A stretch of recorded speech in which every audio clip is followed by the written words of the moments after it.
നമസ്കാരം സുഹൃത്തുക്കളെ, tarot love energies എന്ന നമ്മുടെ ഈ ചാനലിന്റെ പുതിയൊരു അധ്യായത്തിലേക്ക് എല്ലാവർക്കും സ്വാഗതം.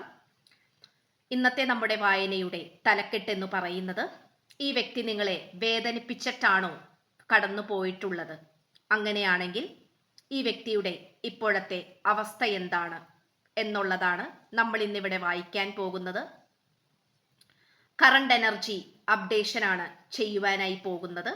ഈ വ്യക്തിയുടെ ഇപ്പോഴത്തെ അവസ്ഥ, അതായത് നിങ്ങളെ വേദനിപ്പിച്ചിട്ടാണ് ഈ വ്യക്തി ദൂരേക്ക് കടന്നു പോയത് എന്നുള്ള പൂർണ്ണ ബോധ്യം നിങ്ങൾക്കുണ്ടെങ്കിൽ ഈ വായന തീർച്ചയായും നിങ്ങൾക്ക് കാണാവുന്നതാണ്.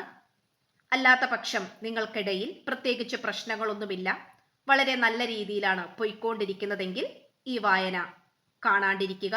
കാരണം ഇവിടെ വേദനിപ്പിച്ചും മറ്റുള്ള എന്തെങ്കിലും പ്രശ്നങ്ങൾ കൊണ്ടോ, നോ കോണ്ടാക്ട് അവസ്ഥയിലേക്കോ, ബ്രേക്കപ്പ് അവസ്ഥയിലേക്കോ, വേർപിരിയലിലേക്കോ കടന്നു പോയിട്ടുള്ള കമിതാക്കൾക്കും ഭാര്യ ഭർത്ത് ബന്ധത്തിനും വേണ്ടിയിട്ടാണ് ഈ ഒരു വായന ചെയ്യുന്നത്. അപ്പം അത് മനസ്സിലാക്കിക്കൊണ്ട് വേണം നിങ്ങളുടെ സാഹചര്യമായിട്ട് ഇത് റീസണേറ്റ് ആവുന്നുണ്ടോ എന്ന് നോക്കുക. അതിനുശേഷം മാത്രം മനസ്സിലേക്ക് ഏറ്റെടുക്കുക, അല്ലാത്ത പക്ഷം വിട്ടേക്കുക. പേഴ്സണൽ റീഡിങ്ങിന് താല്പര്യമുള്ളവർക്ക് എൻ്റെ വാട്സപ്പ് നമ്പർ ഞാൻ ഡിസ്ക്രിപ്ഷൻ ബോക്സിൽ കൊടുത്തിട്ടുണ്ട്. എനിക്ക് വാട്സപ്പിൽ മെസ്സേജ് ചെയ്താൽ പേഴ്സണൽ റീഡിങ്ങിൻ്റെ വിശദാംശങ്ങൾ ഞാനവിടെ അറിയിക്കുന്നതായിരിക്കും. ഓക്കെ, നമുക്കപ്പോൾ വായനയിലേക്ക് കടക്കാം. ഈ വ്യക്തി തീർച്ചയായിട്ടും നിങ്ങളെ ഈ ഒരു പ്രണയബന്ധം തുടങ്ങിയ കാലഘട്ടം തൊട്ട് തന്നെ വേദനിപ്പിച്ചുകൊണ്ടിരിക്കുകയാണ്. അതിനൊരുപാട് കാരണങ്ങൾ ഉണ്ട് എന്ന് തന്നെയാണ് കാർഡ്സ് വ്യക്തമാക്കുന്നത്. ഈ വ്യക്തി വളർന്നു വന്ന സാഹചര്യം എന്ന് പറയുന്നത് പോലും ധാരാളം മനോവിഷമങ്ങൾ നിറഞ്ഞ ഒരു ജീവിത രീതി തന്നെയായിരുന്നു. ചിലപ്പോൾ പഠിച്ചതും വളർന്നതുമൊക്കെ ബോർഡിംഗ് സ്കൂളിലായിരിക്കാം, അല്ലെങ്കിൽ വളരെയധികം കർശനമുള്ള സ്ട്രിക്റ്റ് ആയിട്ടുള്ള ഒരു കുടുംബത്തിലായിരിക്കാം. അച്ഛനമ്മമാരാണെങ്കിൽ പോലും ഈ വ്യക്തിയുടെ മാനസികാവസ്ഥയെ മനസ്സിലാക്കാനോ അതിനനുസരിച്ച് പെരുമാറാനോ ശ്രമിക്കാത്ത വ്യക്തികളായിരിക്കാം. അങ്ങനെ ഒരിറ്റ് സ്നേഹം പോലും ലഭിക്കാത്ത ഒരു സാഹചര്യത്തിൽ നിന്നും എങ്ങനെയൊക്കെയോ വളർന്നു വന്ന ഒരു വ്യക്തിയായിട്ടാണ് ഈ പേഴ്സണെ നമുക്ക് കാണാൻ സാധിക്കുന്നത്. അതുകൊണ്ട് തന്നെ എപ്പോഴും വാശിയും ദേഷ്യവും വേദന നിറഞ്ഞ മനസ്സും ഈ വ്യക്തിയുടെ കൂടപ്പിറപ്പാണ്. ഈ വ്യക്തിക്ക് ധാരാളം കൂട്ടുകാരൊന്നുമില്ല. വളരെയധികം ഇൻട്രോവേർട്ട് ആയിട്ടുള്ള ഒരു ക്യാരക്ടറായിട്ടാണ് നമുക്കിവിടെ കാണാൻ സാധിക്കുന്നത്. ജീവിതത്തിന്റെ മധ്യഭാഗത്ത് വെച്ചോ അല്ലെങ്കിൽ കുറച്ച് കാലഘട്ടത്തിന് ശേഷം നിങ്ങൾ എങ്ങനെയൊക്കെയോ യാദൃശികമായി ഈ വ്യക്തിയെ കണ്ടുമുട്ടി. അവിടെ നിന്നുകൊണ്ട് ഈ വ്യക്തി ആഗ്രഹിച്ചത് നിങ്ങളിൽ നിന്നും വളരെയധികം സ്നേഹം തന്നെയായിരുന്നു. ആത്മാർത്ഥമായിട്ടുള്ള സ്നേഹം, അഫെക്ഷൻ, മാനസിക അടുപ്പം, ശാരീരിക ബന്ധം, അങ്ങനെ ഒട്ടനവധി മനോഹരമായിട്ടുള്ള കാര്യങ്ങൾ. പക്ഷെ നിങ്ങൾ സഞ്ചരിച്ചത് വേറെ വഴിയിലൂടെയായിരുന്നു. നിങ്ങളുടെ കാഴ്ചപ്പാട് വളരെ വ്യത്യസ്തമായിരുന്നു ഈ വ്യക്തിയിൽ നിന്നും. നിങ്ങളെ ഒരിക്കലും മനസ്സിലാക്കാനോ പഠിക്കാനോ അതിനനുസരിച്ച് പെരുമാറാനോ ഈ വ്യക്തി തയ്യാറായിരുന്നില്ല. ഈ വ്യക്തിയുടെ മനസ്സിൽ എപ്പോഴും ഒരു അധികാരത്തോടു കൂടിയുള്ള ഒരു ഭാവമായിരുന്നു. അധികാരത്തോടു കൂടിയായിരിക്കണം നിങ്ങളോട് എപ്പോഴും സംസാരിച്ചു കൊണ്ടിരുന്നത്. ചിലപ്പോൾ ഈ പറയുന്ന വ്യക്തി നിങ്ങളുടെ ഭാര്യയായിരിക്കാം, ഭർത്താവായിരിക്കാം, അല്ലെങ്കിൽ നിങ്ങൾ രണ്ടുപേരും കമിതാക്കളായിരിക്കാം. ഈ വ്യക്തിക്ക് ലഭിക്കാതെ പോയ ഒരുപാട് കാര്യങ്ങൾ നിങ്ങളിൽ നിന്നും വേണം, നിങ്ങളിൽ നിന്നും ലഭിക്കണം എന്നുള്ള ശാഠ്യമായിരുന്നു ഈ വ്യക്തിയുടെ പ്രധാനപ്പെട്ട ഒരു വികാരം എന്ന് പറയുന്നത്, അല്ലെങ്കിൽ പ്രധാനപ്പെട്ട ഉദ്ദേശം എന്ന് പറയുന്നത്. എന്തെങ്കിലും ആഗ്രഹിച്ച കാര്യം നിങ്ങളിൽ നിന്നും ലഭിച്ചില്ലെങ്കിൽ തീർച്ചയായിട്ടും അതിനെതിരെ ഈ വ്യക്തി പോരാടിക്കൊണ്ടേയിരിക്കും. അല്ലെങ്കിൽ അതൊരു വാശിയോടുകൂടി, അല്ലെങ്കിൽ അതൊരു വാശി തീർക്കുന്നത് പോലെ, ദേഷ്യം തീർക്കുന്നത് പോലെ നിങ്ങളുടെ അടുത്ത് മിണ്ടാതിരിക്കുക, വഴക്കിടുക, നിങ്ങളെ ബ്ലോക്ക് ചെയ്തിട്ട് പോവുക, നിങ്ങളുടെ കോളുകൾ അറ്റൻഡ് ചെയ്യാതിരിക്കുക എന്നിങ്ങനെ ഒട്ടനവധി നിങ്ങളെ വേദനിപ്പിക്കുന്ന തരത്തിലുള്ള സ്വഭാവ രീതികളായിരുന്നു ഈ വ്യക്തി പ്രവർത്തിച്ചു കൊണ്ടിരുന്നത്. നിങ്ങളെ നഷ്ടപ്പെട്ടു പോകും എന്നുള്ള ഭയം ഈ വ്യക്തിക്ക് ഒട്ടും തന്നെ ഉണ്ടായിരുന്നില്ല. കാരണം ഞാൻ എന്ന ഭാവം ഈ വ്യക്തിക്ക് അമിതമായി മനസ്സിൽ നിന്നിരുന്ന ഒരു വികാരമായിരുന്നു.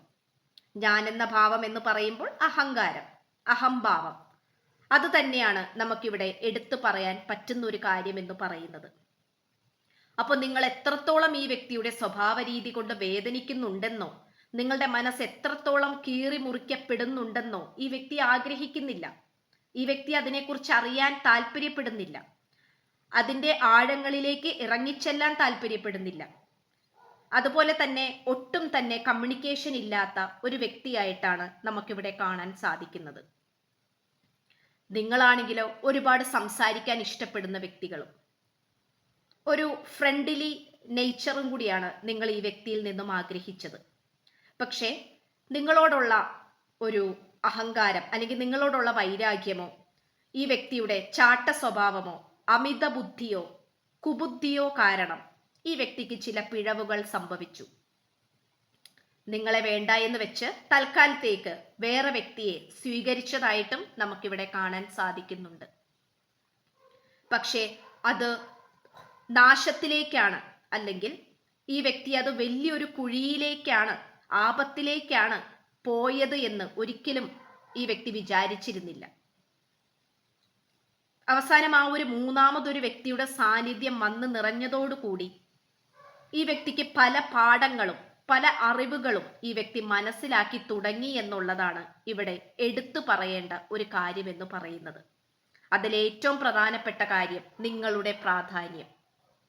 ഈ വ്യക്തി എങ്ങനെയൊക്കെ നിങ്ങളോട് പെരുമാറിക്കോട്ടെ, എത്രത്തോളം ദേഷ്യത്തോടു കൂടി ഇഷ്ടമില്ലായ്മയോടു കൂടി പെരുമാറിക്കോട്ടെ, നിങ്ങൾ അതൊന്നും വകവെക്കാതെ, അതൊന്നും മൈൻഡ് ചെയ്യാതെ, മനസ്സിലേക്കെടുക്കാതെ നിങ്ങൾ വളരെ സ്നേഹത്തോടു കൂടി ഈ വ്യക്തിയുടെ പുറകെ ചെല്ലുമായിരുന്നു.